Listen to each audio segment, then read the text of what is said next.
தெய்வத்தின் குரல் 3ஆம் பாகம். குரு ஆச்சாரியர் உள்குருவுக்கும் வெளித்தொடர்பு. சிஸ்டமேட்டிக்காக டீச் பண்ண வேண்டும் என்று நினைக்காவிட்டாலும் அனுகிரகம் பண்ண வேண்டும் என்ற எண்ணம் எந்த குருவுக்கும் இருந்திருக்கிறது. தன்னை இவன் சிஷ்யனாக ஆசிரயித்திருக்கிறான், இவனுக்கு நாம் அனுகிரகிக்க வேண்டும் என்ற எண்ணத்தையும் கடந்து ஒரு மகாத்மா இருந்தாலும் அப்போது இவரை நம்பி வந்தவனை நாம் கைவிடப்படாது என்று சாக்ஷாத் ஈஸ்வரனே அவர் மூலமாக அவனுக்கு அனுகிரகம் பண்ணிவிடுவான். ஆகையால் குரு என்பவர் தாமாக குருத்துவத்தை தேடாவிட்டாலும் சிஷ்யன் என்று ஒருத்தன் வந்து சேர்ந்தால் அவனிடம் அனுகிரக சம்பந்தம் அவருக்கு ஏற்படவே செய்கிறது. இங்கேதான் குரு என்கிற வார்த்தைக்கு சொல்கிற இன்னொரு அர்த்தம் பொருந்துகிறது. ஒரு அர்த்தம் சொன்னேன், வெளி சம்பந்தமில்லாத உள்கணம் பெருமை உள்ளவரே குரு என்று. உள் விஷயமானதால் இங்கே காரியம் ஒன்றும் இல்லை. இன்னொரு அர்த்தம் என்ன? கு என்பது இருட்டு, ரு என்பது போக்குவதை குறிக்கும். குரு என்றால் இருட்டை போக்குபவர் என்று சொல்கிறார்கள். கும் இருட்டு என்று ரொம்பவும் இருட்டாயிருப்பதை சொல்லும்போது கு என்பது இருட்டை குறிப்பதுதான். இருட்டை போக்கடிப்பவர் என்பதே குருவுக்கு அர்த்தமாகிறது. தேவ என்றாலும் பிரகாஷ ரூபி என்றே அர்த்தம். இருட்டு என்றால் அஞ்ஞானம்தான். தமசோ மா ஜோதிர்கமய என்கிறது போல தமஸ் இருட்டு என்பது அஞ்ஞானமே. ஜோதி என்பது ஞானம். அஞ்ஞான மாயை இருள், ஞான ஒளி என்றே சொல்வது வழக்கம். ஆத்ம ஞானமும் மாயா அஞ்ஞானமும் தான் என்றில்லை. எந்த ஒரு விஷயமோ வித்தையோ ஆனாலும் அது தெரியாத நிலையில் அதை அறிவின் இருட்டு என்றும், தெரிந்த நிலையை அறிவு வெளிச்சம், புத்தி பிரகாசம் என்றும் சொல்வதே வழக்கம். இப்படி புத்திக்கு ஒரு விஷயத்தை பிரகாசிப்பவர் குரு. முக்கியமாக முடிவாக ஞான பிரகாசத்தை கொடுக்கிறவர். இப்படி புத்திக்கு ஒரு விஷயத்தை பிரகாசிப்பவர் குரு. முக்கியமாக முடிவாக ஞான பிரகாசத்தை கொடுக்கிறவர். சாஸ்திரம் படிக்காத, சாஸ்திரப்படி பண்ணாத, சாஸ்திரங்களை உபதேசிக்காதவரானாலும் ஒரு மகானை குரு என்று ஒருத்தன் நாடிப்போய் ஆசிரயித்து விட்டானால் அவர் அவனுடைய உள் இருட்டை போக்கி ஞானம் தந்து விடுவார். இவனுக்கு தெரியாத வேறு விஷயங்கள், வித்யைகள் கூட அவருடைய அனுகிரக சக்தியால் வெளிச்சமாகிவிடும். இருட்டை போக்குபவர் என்று குருவை டிஃபைன் செய்கிற போது அவருக்கு போக்குவது என்ற காரியம் ஏற்பட்டு விடுகிறது. இவருடைய உள் பெருமை இப்போது காரியமாக வெளியிலே வேலை செய்கிறது. தனித்து இருக்காமல் இப்போது இவர் இன்னொருத்தனுடன் காரியத்தால் சம்பந்தப்பட்டு விடுகிறார். வாயால், வாழ்க்கையால் உபதேசித்தோ அல்லது வெறும் அனுகிரக சக்தியாலோ அல்லது அந்த அனுகிரகத்தையும் கூட இவர் கான்ஷியஸாக புத்திபூர்வமாக பண்ணாமல் ஈஸ்வரனே இவர் மூலம் பண்ணியோ எப்படியோ ஒரு விதத்தில் இவர் சிஷ்யன் என்னும் இன்னொருத்தனுடைய அறியாமையை, சின்ன விஷயங்களில் அறியாமை, ஆத்ம சம்பந்தமான அறியாமை, எதுவோ ஒன்றை அல்லது இரண்டையும் நிவிருத்தி செய்கிறவராகிவிடுகிறார். இப்படி ஒரு காரியம் இவரால், இவரை கொண்டு சிஷ்யன் பொருட்டு ஏற்படுகிறது என்றால் அப்போது இவருக்கும் சிஷ்யனுக்கும் ஒரு லிங்க், தொடர்பு உண்டாக வேண்டும். பவர் ஹவுஸில் இருக்கும் எலக்ட்ரிசிட்டி நம் அகத்து பல்பில் எரிகிறது என்றால் அதையும் இதையும் கனெக்ட் பண்ண ஒயர் இருந்தாக வேண்டும். ரெட் ஹில்ஸ் ஜலம் நம் அகத்தில் கொட்டுகிறது என்றால் இரண்டையும் கனெக்ட் செய்ய பைப்லைன் இருந்தாகணும். இப்படியே குருவினால் சிஷ்யனுக்கு புத்தி பிரகாசம், அறிவு தாரை உண்டாகிறது என்றால் அவரையும் இவரையும் சேர்த்து வைக்க ஒரு லிங்க் இருக்கத்தானே வேண்டும். குரு வாயால் விஷயங்களை விளக்கினால் அந்த பேச்சு ஒரு லிங்க். வாழ்க்கை உதாரணத்தால் புரிய வைத்தால் இதுவும் ஒருவித கம்யூனிகேஷன் தானே. அதோடு அதைவிட அவருடைய அனுகிரக சக்தி என்பதன் ரேடியேஷனையும் சொல்ல வேண்டும். இதையும் ஒரு லிங்க் என்று சொல்ல வேண்டும். வெளிப்பட தெரிவித்தாலும் உள்ளர்த்தமாக காட்டினாலும் சிஷ்யனுடைய அறியாமை போவதற்காக குரு பண்ணுகிற எதையும் உபதேசம் என்றே சொல்ல வேண்டும்.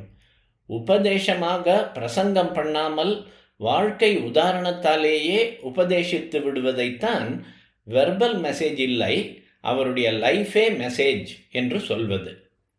ஆக ஸ்தூலமாகவோ சூக்ஷ்மமாகவோ குருவுக்கும் சிஷ்யனுக்கும் லிங்காக உபதேசம் என்பது இருக்கிறது. வாய் வார்த்தையாலும் வாழும் வாழ்க்கையாலும் உபதேசித்தே ஆக வேண்டும் என்ற டியூட்டி உள்ளவரைத்தான் ஆச்சாரியர் என்று ஆரம்பத்தில் சொன்னேன். குரு என்பவர் இப்படி வார்த்தையாலும் வாழ்க்கையாலும் உபதேசிக்க வேண்டும் என்றில்லாவிட்டாலும் அனுகிரகம் என்கிற ரூபத்தில் அவருக்கும் சிஷ்யனுக்கும் ஏற்படுகிற கனெக்ஷனும் உபதேசம்தான் என்றேன். அறியாமையை போக்கி அறிவொளியை ஏற்படுத்துகிற எதுவும் உபதேசம்தான். பொதுவாக பெரும்பாலாக குருவின் அனுகிரக சக்தி சிஷ்யனுக்கு மந்திர உபதேசம் என்ற லிங்க் மூலமே பாய்கிறது. வாயால் பிரசங்கம் பண்ணி எக்ஸ்பிளைன் செய்யாதவராக இருக்கிற மகாத்மாக்கள் கூட மந்திரோபதேசம் என்ற ஒன்றை மாத்திரம் பண்ணிவிடுவதே பெரும்பாலும் நாம் பார்ப்பது. கதைகளில் படிக்கிறோம். ஒரு மகானால் தனக்கு ஓய்வு கிடைக்காதா என்று அவரிடம் போய் அநேக சிஷ்யர்கள் காத்து கிடப்பார்கள். அப்புறம் என்றைக்காவது ஒரு நாள் அவர் சிஷ்யனுக்கு ஒரு மந்திரம் உபதேசித்து விடுவார். அதிலிருந்து இவனுக்கு ஞானம் பிரகாசமாக தொடங்கிவிடும். எப்படியாவது இம்மாதிரி குரு வாயிலிருந்து மந்திரோபதேசம் வாங்கி கொண்டு விட வேண்டும் என்பதற்காக தபஸ் இருந்து தந்திரம் பண்ணினவர்கள் கூட உண்டு.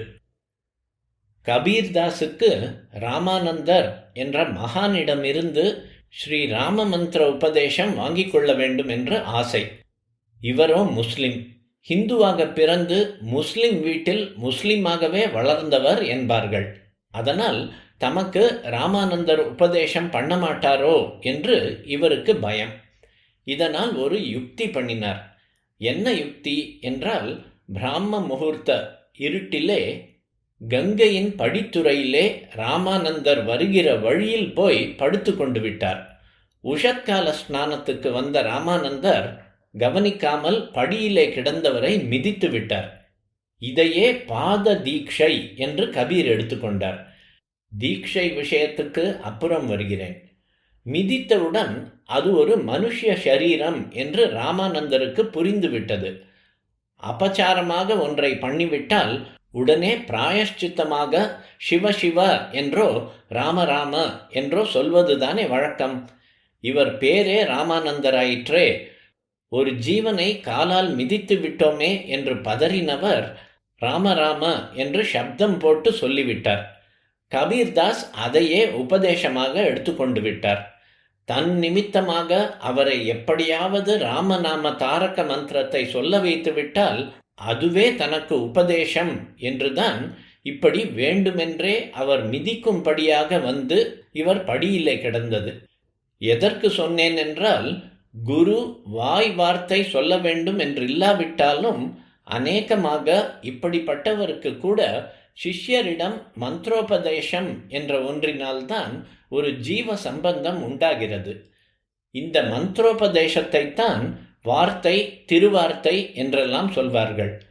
ஒரு வார்த்தை என்றும் பாடல்களில் வரும்.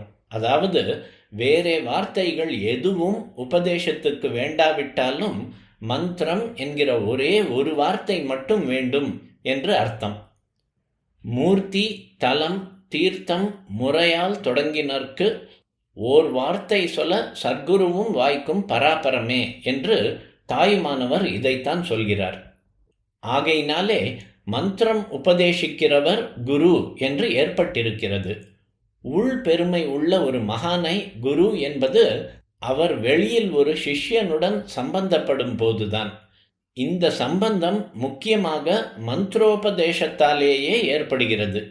குரு என்பவர் ஒரு சமயத்தில் மந்திரத்தை உபதேசித்து விட்டால் போதும். அப்புறம் கூடவே சிஷ்யனை உட்கார்த்தி வைத்துக்கொண்டு அவனுக்கு விஸ்தாரம் பண்ணி அவனை அபியசிக்க பண்ண வேண்டும் என்று இல்லை.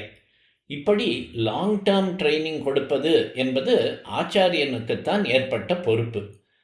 மகானான குரு அகஸ்மாத்தாக செய்கிறது போல கூட ஒரு மந்திரத்தை சொல்லிவிட்டு அவர் பாட்டுக்கு போய்விடுவார். ஆனாலும் அதனாலேயே சூக்ஷ்மமாக அவருக்கும் சிஷ்யனுக்கும் லிங்க் ஏற்பட்டு மந்திரத்தின் மூலமாக அனுகிரக சக்தி, அனுகிரகத்தின் மூலமாக மந்திர சக்தி என்றும் சொல்லலாம், சிஷ்யனுக்குள் வேலை செய்ய ஆரம்பித்துவிடும். ரொம்பவும் உசந்த குருவாயிருந்தால் அல்லது சிஷ்யன் ரொம்ப பக்குவமானவனாக இருந்தால் இந்த மந்திர ரூபமான வாயுபதேசம் கூட வேண்டியதில்லை. ஆனாலும் ஏதோ ஒரு தினசில் லிங்க் இருக்க வேண்டுமென்றேனே, அது இங்கே வேறெப்படி ஏற்படும்? குரு இவனை ஒரு பார்வை பார்த்து விட்டாலே போதும், அதுவே உபதேசம்தான். அந்த கடாட்சம் இவனுக்கு உள்ளே போய் வேலை செய்ய ஆரம்பித்துவிடும். அல்லது அவர் இவனை தொட்டுவிட்டால் அந்த ஸ்பர்ஷமே உபதேசமாகிவிடும். இதெல்லாம் கூட வேண்டாம், இந்த குழந்தை நன்னா இருக்கணும் என்று அவர் நினைத்து விட்டாலே போதும், அதுவே உபதேச லிங்க் தான். குறிப்பு: சூரியோதயத்துக்கு முற்பட்ட முகூர்த்தம்.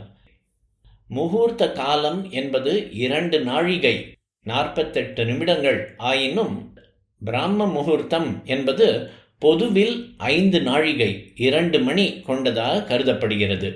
6 மணிக்கு சூரியோதயம் எனில் 4 மணியிலிருந்து பிராம முகூர்த்தம்.